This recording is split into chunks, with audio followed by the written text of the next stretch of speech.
गौरी पुत्र गणेश भगवान की जय। हरे कृष्णा। नमस्कार भक्तों, स्वागत है आपका आपके अपने चैनल संगीता धर्म सागर में। हे प्रिय भक्तों, आज हम सुनेंगे रमा एकादशी व्रत के पारण से पहले सुनी जाने वाली बड़ी ही पावन कथाएं। भगवान श्री हरि विष्णु और लक्ष्मी माता और तुलसी माता की पूजा अर्चना करके व्रत कथा सुनकर उसके बाद में ही व्रत का पारण करना चाहिए, तभी हमें हमारे व्रत का पूरा पुण्य फल प्राप्त होता है। तो आइए आपके मंगल जीवन की कामना करते हुए प्रारंभ करते हैं रमा एकादशी व्रत की बड़ी ही पावन कथा। ओम नमो नारायणाय। एक बार एक गांव में एक बुजुर्ग महिला रहा करती थी। वह प्रतिदिन पूजा पाठ किया करती थी। वह रोज तुलसी माँ की पूजा करती थी और वह बुजुर्ग महिला रोज तुलसी माता से कहती, हे तुलसी माँ, तुम मुझे बहू दे, पीताम्बर की धोती दे, मीठा मीठा घास दे, वैकुंठ में वास दे, चटक की चाल दे, पटक की मौत दे, चंदन का काठ दे, रानी का काज दे, दाल भात का भोजन दे, ग्यारस की मौत दे और कृष्ण जी का कंधा दे। वह बुजुर्ग महिला हर महीने में तुलसी माता की रोज पूजा करती थी और उनके बिरले को रोज सींचती। तुलसी माता बुजुर्ग महिला की बात सुनकर धीरे धीरे सूखने लगी। तभी भगवान श्री कृष्ण जी ने देखा कि तुलसी माता सूख रही है और तभी एक दिन भगवान श्री कृष्ण तुलसी माता जी के पास प्रकट हुए और भगवान श्री कृष्ण जी ने तुलसी माता से पूछा, तुम क्यों सूख रही हो? सभी महिलाएं तुम्हारी पूजा करती हैं और तुमको रोज सींचती हैं, लेकिन फिर भी तुम सूखती जा रही हो। इसका कारण क्या है? जिसके बाद तुलसी माता ने भगवान श्री कृष्ण जी से कहा कि हे प्रभु, एक बुजुर्ग महिला मेरे पास रोज आती है और रोज एक ही बात बोलती है कि हे तुलसी माता, सबकी दाता, मैं तेरा बिरला सींचती हूँ, तुम मुझे बहू दे, पीताम्बर की धोती दे, मीठा मीठा घास दे, वैकुंठ में वास दे, चटक की चाल दे, पटक की मौत दे, चंदन का काठ दे, रानी सा राज दे, दाल भात का भोजन दे, ग्यारस की मौत दे और कृष्ण जी का कांधा दे। मैं उस बुजुर्ग महिला की सारी मनोकामनाएं पूरी कर सकती हूँ, लेकिन उसकी एक मनोकामना पूरी नहीं कर सकती। मैं कृष्ण जी का कंधा कहाँ से दूंगी? भगवान श्री कृष्ण जी तुलसी माता की यह बात सुनकर जोर जोर से हंसने लगे और फिर भगवान श्री कृष्ण जी ने तुलसी माता जी से कहा कि तुम चिंता मत करो, जब वह बुजुर्ग महिला की मृत्यु होगी तब मौके पर मैं और आप ही कंधा दे देंगे। आप सुबह जब वह पूजा करने आए तब कह देना कि सब कुछ तुम्हें मिल जाएगा। कुछ दिनों बाद वह वृद्ध महिला ठोकर खाकर रास्ते में गिरकर मर गई।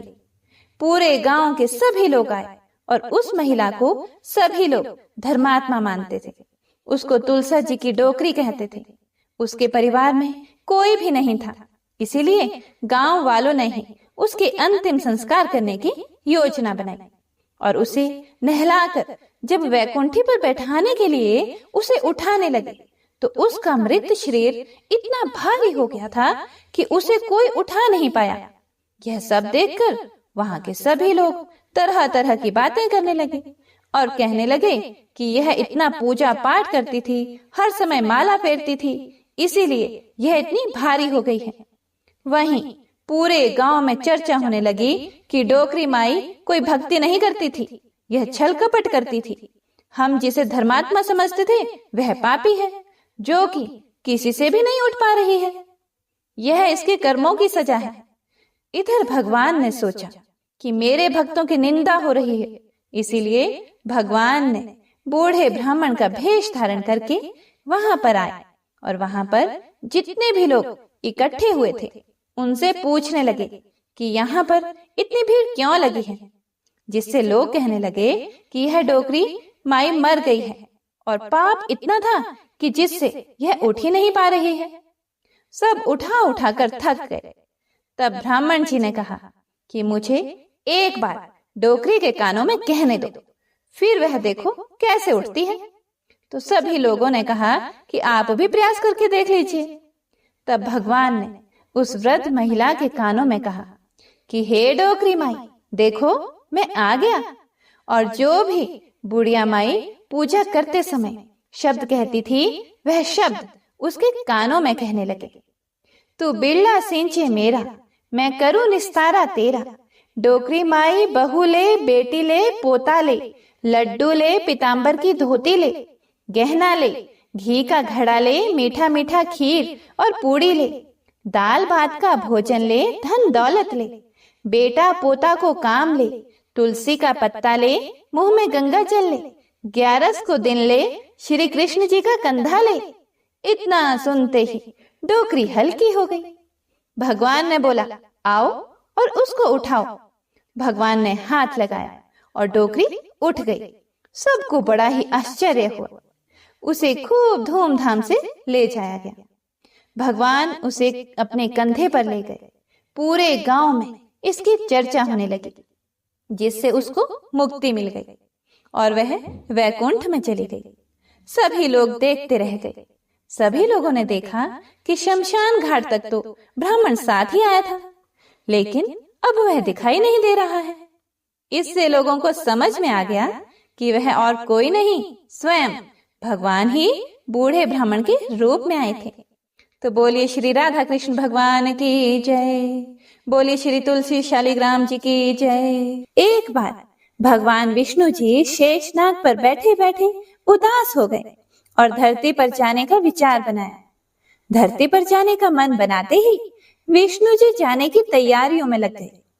अपने स्वामी को तैयार होता देखकर लक्ष्मी जी ने उनसे पूछा कि हे स्वामी, आप कहाँ जाने की तैयारी में लगे हैं? जिसके उत्तर में विष्णु जी ने कहा कि हे देवी, मैं धरती लोक पर घूमने जा रहा हूँ। यह सुनकर माता लक्ष्मी जी का भी मन धरती पर जाने का हुआ और उन्होंने श्री हरि से इसकी आज्ञा मांगी। लक्ष्मी जी की प्रार्थना करने पर भगवान विष्णु जी बोले कि आप मेरे साथ चल सकते हो, लेकिन एक शर्त पर। अगर आप धरती पर पहुंचकर उत्तर दिशा की ओर ना देखें तो तभी मैं आपको अपने साथ लेकर जाऊंगा। यह सुनते ही माता लक्ष्मी जी तुरंत हाँ कर देती हैं और विष्णु जी के साथ धरती लोक पर जाने के लिए तैयार हो जाती हैं। माता लक्ष्मी जी और भगवान विष्णु जी सुबह सुबह धरती पर पहुंच गए। जब वे पहुंचे तब सूर्य देवता उदय हो ही रहे थे। कुछ दिनों पहले ही बरसात हुई थी, इसीलिए धरती पर चारों ओर हरियाली ही हरियाली थी। धरती बेहद ही सुंदर दिखाई दे रही थी। इसीलिए माँ लक्ष्मी जी मंत्र मुग्ध होकर धरती के चारों ओर देख रही थी। माँ लक्ष्मी जी भूल गई कि पति को क्या वचन देकर साथ आई है। अपनी नजर घुमाते हुए उन्होंने कब उत्तर दिशा की ओर देखा, उन्हें पता ही नहीं चला। मन ही मन में मुग्ध हुई माता लक्ष्मी जी ने जब उत्तर दिशा की ओर देखा तो उन्हें एक सुंदर बगीचा नजर आया। उस ओर से भीनी भीनी खुशबू आ रही थी। बगीचे में बहुत ही सुंदर सुंदर फूल खिले हुए थे। फूलों को देखते ही माँ लक्ष्मी बिना सोचे समझे उस खेत में चली गई और एक सुंदर सा फूल तोड़कर लाई। फूल तोड़ने के बाद जैसे ही माँ लक्ष्मी जी भगवान विष्णु के पास वापस लौट कर आई, तब भगवान विष्णु जी की आंखों में आंसू भरे थे। माँ लक्ष्मी जी के हाथ में फूल देखकर विष्णु जी बोले कि कभी भी किसी से बिना पूछे उसका कुछ भी नहीं लेना चाहिए, और साथ ही माँ लक्ष्मी जी को विष्णु जी को दिया हुआ वचन भी याद दिलाया। माँ लक्ष्मी जी को जब अपनी भूल का आभास हुआ तो उन्होंने भगवान के सामने इस भूल की क्षमा मांगी। विष्णु जी ने कहा कि आपने जो भूल की है उसकी सजा तो आपको अवश्य मिलेगी। जिस माली के खेत से आपने बिना पूछे फूल तोड़ा है, यह एक प्रकार की चोरी है। इसीलिए अब आप 3 वर्षों तक माली के घर नौकर बनकर रहो। उसके बाद मैं आपको वैकुंठ में वापस बुलाऊंगा। भगवान विष्णु जी का आदेश मानकर माता लक्ष्मी जी चुपचाप सर झुकाकर मान स्वीकार किया। जिसके बाद माँ लक्ष्मी जी ने एक गरीब औरत का रूप धारण किया और उस खेत के मालिक के घर गई। माधव नाम के उस मालिक का एक झोपड़ा था, जहां माधव पत्नी, 2 बेटे और 3 बेटियों के साथ रहता था। माता लक्ष्मी जी जब एक साधारण औरत बनकर माधव के झोंपड़े पर पधारी तो माधव ने पूछा कि बहन आप कौन हो? तब माँ लक्ष्मी ने कहा कि मैं एक गरीब औरत हूँ, मेरी देखभाल करने वाला कोई नहीं, मैंने कई दिनों से खाना भी नहीं खाया, मुझे कोई भी काम दे दो, मैं तुम्हारे घर का काम किया करूंगी और इसके बदले में आप मुझे अपने घर के एक कोने में आसरा दे देना। माधव बहुत ही अच्छे दिल का मालिक था, उसे उन पर दया आ गई, लेकिन उसने कहा बहन मैं तो बहुत ही गरीब हूँ, मेरी कमाई से मेरे घर का खर्च काफी कठिनाई से चलता है, लेकिन अगर मेरी 3 बेटियां हैं उसकी जगह अगर 4 बेटियां होती तो भी मुझे गुजारा करना था।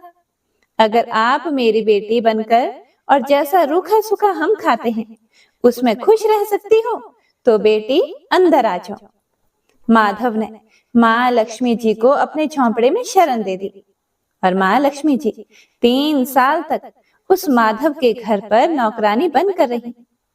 कथा के अनुसार कहा जाता है कि जिस दिन माँ लक्ष्मी जी माधव के घर आई थी उसके दूसरे दिन ही माधव को फूलों से इतनी आमदनी हुई कि शाम को उसने एक गाय खरीद ली। फिर धीरे धीरे माधव ने जमीन खरीद ली और सबने अच्छे अच्छे कपड़े भी बनवा लिए। कुछ समय बाद माधव ने एक बड़ा पक्का घर भी बनवा लिया।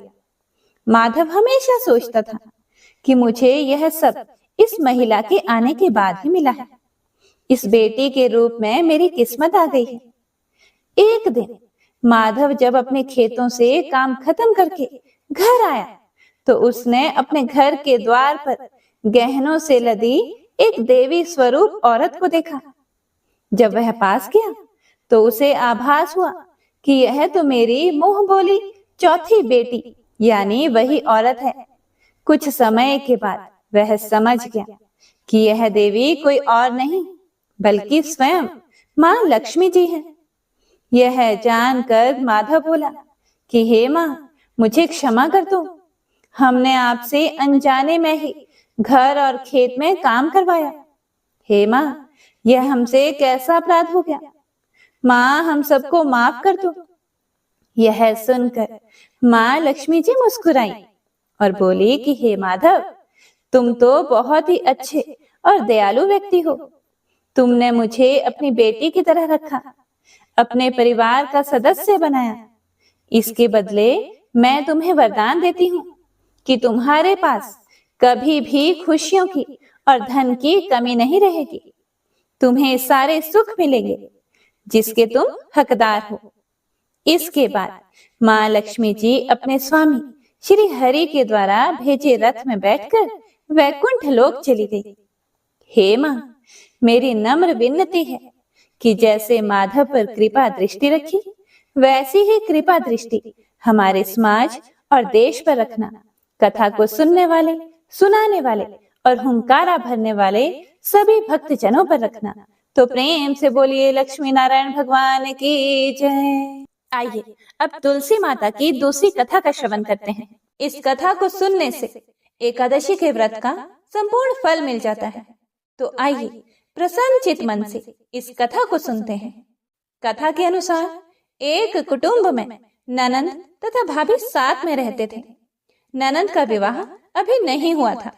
वह तुलसी के पौधे की बहुत सेवा किया करती थी, लेकिन उसकी भाभी को यह सब कुछ बिल्कुल भी पसंद नहीं था। जब कभी भी उसकी भाभी को अत्यधिक गुस्सा आता तब वह उसे ताना देते हुए कहती कि जब तुम्हारा विवाह होगा तो मैं तुलसी ही बरातियों को खाने को दूंगी और तुम्हारे दहेज में भी तुलसी ही दूंगी। कुछ समय बीत जाने पर ननंद का विवाह पक्का हुआ। विवाह के दिन भाभी ने अपने कहे अनुसार, मतलब जैसा कि वह हमेशा बोला करती थी कि तुम्हारे विवाह में बारातियों को तुलसी ही खाने को दूंगी और दहेज में भी तुलसी ही दूंगी, तो भाभी ने बारातियों के सामने तुलसी का गमला फोड़ दिया और बारातियों को उसे खाने के लिए कहा। तुलसी माता की कृपा से वह फूटा हुआ गमला अनेकों स्वादिष्ट पकवानों में बदल गया। भाभी ने गहनों के नाम पर तुलसी की मंजरी से बने हुए गहने पहना दिए और वे भी सुंदर सोने जवाहरात में बदल गए। भाभी ने वस्त्रों के स्थान पर तुलसी का जनेऊ रख दिया और वह रेशमी तथा सुंदर वस्त्रों में बदल गया। जब ननंद ससुराल पहुंची तो उसके ससुराल में उसके दहेज की बहुत प्रशंसा की गई। जब यह बात भाभी के कानों तक पहुंची तो उसे बड़ा ही आश्चर्य हुआ। उसे अब तुलसी माता की पूजा का महत्व समझ में आया। भाभी की एक लड़की थी। वह अपनी लड़की से कहने लगी कि तुम भी तुलसी की सेवा किया करो, तुम्हें भी बुआ की तरह फल मिलेगा। वह जबरदस्ती अपनी बेटी से तुलसी माता की सेवा करने को कहती, लेकिन लड़की का मन तुलसी सेवा में नहीं लगता था। लड़की के बड़े होने पर उसके विवाह का समय आ गया। तब भाभी सोचती है कि जैसा व्यवहार मैंने अपनी ननंद के साथ किया था वैसा ही मैं अपनी लड़की के साथ भी करती हूँ, तो यह भी गहनों से लद जाएगी और बारातियों को खाने में पकवान मिलेंगे। ससुराल में इसे भी बहुत इज्जत मिलेगी। यह सोचकर वह बारातियों के सामने तुलसी का गमला फोड़ देती है, लेकिन इस बार गमले की मिट्टी मिट्टी ही रही, मंजरी तथा पत्ते भी अपने रूप में ही रहे, जनेऊ भी अपना रूप नहीं बदलता है। सभी लोगों तथा बारातियों द्वारा भाभी की बुराई की जाती है। लड़की के ससुराल वाले भी लड़की की बुराई करते हैं। भाभी कभी भी ननंद को घर नहीं बुलाती थी। भाई को बहन की याद आती है तो भाई ने सोचा बहुत समय हो गया, मैं बहन से मिलकर आता हूँ। उसने अपनी पत्नी से कहा और कुछ उपहार बहन के पास ले जाने की बात कही। भाभी ने थैले में ज्वार भरकर दे दिया और कहा और कुछ नहीं है, तुम यही ले जाओ। वह दुखी मन से बहन के पास चल पड़ा। वह सारे रास्ते सोचता रहा कि कोई भाई अपनी बहन के घर ज्वार कैसे ले जा सकता है। यह सोचकर वह एक गौशाला के पास रुका और ज्वार का थैला गाय के सामने पलट दिया। तभी गाय पालने वाले ने कहा कि आप गाय के सामने हीरे मोती तथा सोना क्यों डाल रहे हो? यह देखकर भाई को बड़ा ही आश्चर्य हुआ और उसने सभी हीरे मोती तथा सोना वापस अपने थैले में रख लिया। भाई ने सारी बात अपनी बहन को बताई और बड़ी खुशी खुशी उसने सारे हीरे मोती और जेवर अपनी बहन को दिए। दोनों भाई बहन एक दूसरे को देखकर अत्यंत प्रसन्न हुए। जैसी कृपा माता तुलसी ने ननंद पर की, ऐसी ही कृपा सभी पर करना। बोलिए श्री तुलसी माता शालिग्राम भगवान की जय। बोलिए श्री लक्ष्मी नारायण भगवान की जय। आइए अब तुलसी जी की तीसरी कथा को सुनते हैं। इस कथा को पूरा सुनने से सभी मनोकामनाएं पूर्ण हो जाती हैं। सावर्णी मुनि की पुत्री तुलसी अपूर्व सुंदरी थी। उनकी इच्छा थी कि उनका विवाह भगवान नारायण के साथ हो। इसके लिए उन्होंने नारायण पर्वत की घाटी में स्थित बद्री वन में घोर तपस्या की।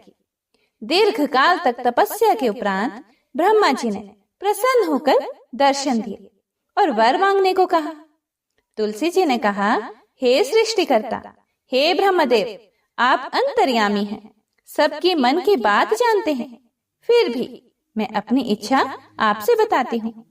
मैं चाहती हूँ कि भगवान श्री नारायण मुझे पति रूप में मिले। ब्रह्मा जी ने कहा, तुम्हारा अभीष्ट तुम्हें अवश्य मिलेगा। अपने पूर्व जन्म में किसी अपराध के कारण तुम्हें श्राप मिला है। इसी प्रकार भगवान श्री नारायण के एक पार्षद को भी दानव कुल में जन्म लेने का श्राप मिला है। दानव कुल में जन्म लेने के बाद भी उसमें नारायण का अंश विद्यमान रहेगा। इसीलिए इस जन्म में पूर्व जन्म के पाप के शमन के लिए संपूर्ण नारायण तो नहीं मिलेंगे, लेकिन नारायण के अंश से युक्त दानव कुल में जन्मे उस शापग्रस्त पार्षद से तुम्हारा विवाह होगा। शाप मुक्त होने पर भगवान श्री नारायण सदा सर्वदा के लिए तुम्हारे पति हो जाएंगे। तुलसी जी ने ब्रह्मा के इस वर को स्वीकार किया, क्योंकि मानव कुल में जन्म के कारण उस मायावी भोग को तो भोगना ही था। तुलसी जी बद्री वन में ही रहने लगी। नारायण का वह पार्षद दानव कुल में जलंधर के नाम से पैदा हुआ था। कुछ दिनों बाद वह भ्रमण करता हुआ बद्री वन में आया। यहाँ तुलसी को देखते ही वह उस पर मंत्र मुग्ध हो गया और तुलसी के सामने उसने अपने विवाह का प्रस्ताव रखा। उसने तुलसी जी से विवाह करने की इच्छा प्रकट की। इतने में ही महाब्रह्मा जी भी वहां आ गए और तुलसी जी से कहा, तुलसी जलंधर को देखो, कैसा देवोपम उसका स्वरूप है। दानव कुल में जन्म लेने के बाद भी लगता है जैसे इसके शरीर में नारायण का वास हो। तुम प्रस्ताव को सहर्ष स्वीकार कर लो। तुलसी को भी लगा कि उसकी तपस्या पूर्ण हुई, उसे इच्छित फल मिला है। जलंधर के साथ उसका गंधर्व विवाह हो गया और वह जलंधर के साथ उसके महल में पत्नी बनकर आ गई। जलंधर ने अपनी परम सुंदरी सती साध्वी पत्नी तुलसी के साथ बहुत दिनों तक राज्य किया। उसने अपने राज्य का इतना विस्तार किया कि देवलोक तक उसके अधिकार में आ गया। स्वर्ग का सुख भोगने वाले देवताओं की दशा भिखारियों जैसी हो गई। जलंधर किसी को कष्ट नहीं देता था, पर अधिकार और राज्य छीन जाने से सारे देवता मिलकर ब्रह्मा, विष्णु और शिव जी की सभा में गए तथा अपनी विपत्ति सुनाई। ब्रह्मा जी ने कहा, तुलसी परम साध्वी है, उसका विवाह जलंधर से मैंने ही कराया था। जलंधर को तब तक नहीं हराया जा सकता या मारा जा सकता जब तक तुलसी को ना छला जाए। विष्णु जी ने कहा, जलंधर पूर्व जन्म में मेरा पार्षद था। श्राप के कारण उसे दैत्य कुल में जन्म लेना पड़ा। इस जन्म में भी मेरा अंश उसमें व्याप्त है। साथ ही तुलसी के पतिव्रत धर्म से वह अजय है। फिर देवताओं की सहमति से भगवान शिव ने जलंधर के पास संदेश भेजा कि या तो वह देवताओं को राज्य लौटा दे या फिर उनसे युद्ध करे। जलंधर शंकर के पास पहुंचा। उसने कहा, देवाधिदेव, आपके लिए देवताओं का पक्ष लेना उचित नहीं है। राज्य बढ़ाना हर राजा का कर्तव्य है। मैं किसी को दुखी नहीं कर रहा हूँ। देवताओं से कहिए कि वे मेरी प्रजा बनकर रहे। मैंने आपका कोई भी अपमान नहीं किया है। हमारा आपका युद्ध शोभा नहीं देता है। अगर आप हार गए तो बड़ी लज्जा की बात होगी। मैं हार गया तो आपकी कीर्ति बहुत अधिक नहीं बढ़ेगी। भगवान शंकर फिर हंसने लगे। वे तो सब रहस्य समझते थे। तुलसी और जलंधर के पूर्व जन्म के श्राप की अवधि लगभग पूरी हो चुकी थी। फिर शंकर जी बोले, इसमें कीर्ति और लज्जा की बात क्या है? तुम देवों को राज्य लौटाकर उन्हें उनके पद पर प्रतिष्ठित होने दो। युद्ध से बचने का यही एक उपाय है। जलंधर ने कहा, मैंने युद्ध के बल से देवलोक जीता है। कोई उसे युद्ध के द्वारा ही वापस ले सकता है। यह है मेरा अंतिम उत्तर है। अब मैं जा रहा हूँ। ऐसा कहकर जलंधर चला गया। उसने अपनी पत्नी तुलसी को सारी बातें बताई और कहा, कर्म भोग सब काल सूत्र में बंधा है। जीवन में हर्ष, शोक, भय, सुख, दुख, मंगल, अमंगल काल के अधीन है। हम तो केवल निमित्त हैं। संभव है भगवान शिव देवों का पक्ष लेकर मुझसे युद्ध करे। तुम चिंता मत करना, तुम्हारा सती तेज मेरी रक्षा करेगा। दूसरे दिन भगवान शंकर के नेतृत्व में देवताओं ने युद्ध छेड़ दिया। जलंधर ने भीषण बाणों की वर्षा कर उनका वेग रोका। उसके प्रहार से देवता डगमगाने लगे। उसने दानवी शक्ति का प्रयोग करके मायावी युद्ध आरंभ किया। युद्ध स्थल पर वह किसी को भी दिखाई नहीं देता था, पर उसके अस्त्र शस्त्र प्रहार कर देवों को घायल कर रहे थे।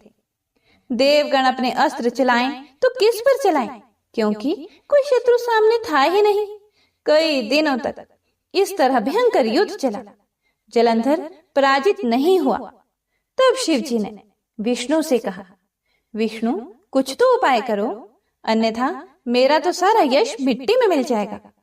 विष्णु जी ने सोचा, बल से तो जलंधर को हराया नहीं जा सकता, इसीलिए छल का सहारा लेना ही पड़ेगा। उन्होंने तुरंत अपना स्वरूप जलंधर जैसा बनाया। और अस्त्र शस्त्र से सुसज्जित हो तुलसी जी के पास पहुंच गए। बोले, प्रिय, मैं युद्ध जीत गया।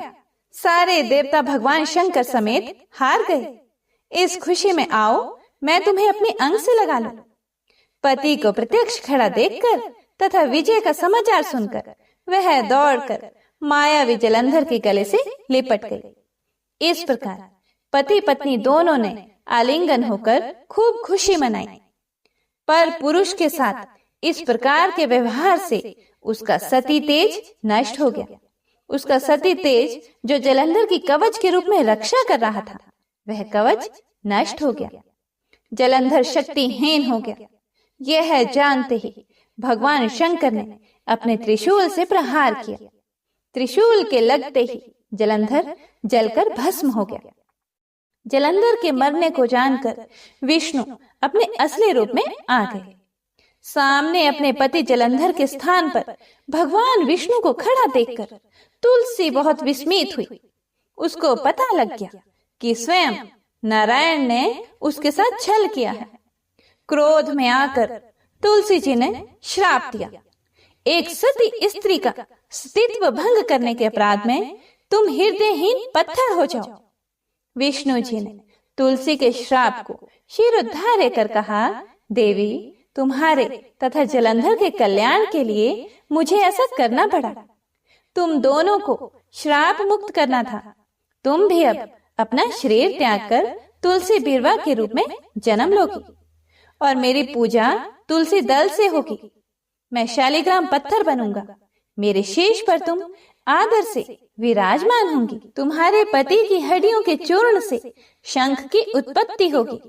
उस शंख ध्वनि से देवताओं तथा मेरी पूजा आराधना होगी। जहाँ शंख ध्वनि होगी वहाँ मंगलमय मैं विराजमान रहूंगा। तुमने पूर्व जन्म में बद्री वन में मुझे पाने के लिए बड़ी तपस्या की थी।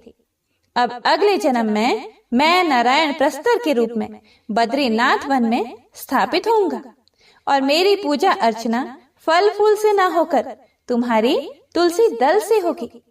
मेरे शीश पर विराजमान होकर तुम मुझसे भी ऊंचा पद प्राप्त करोगे। बोलिए श्री लक्ष्मी नारायण भगवान की जय। बोलिए श्री तुलसा जी शालिग्राम जी की जय।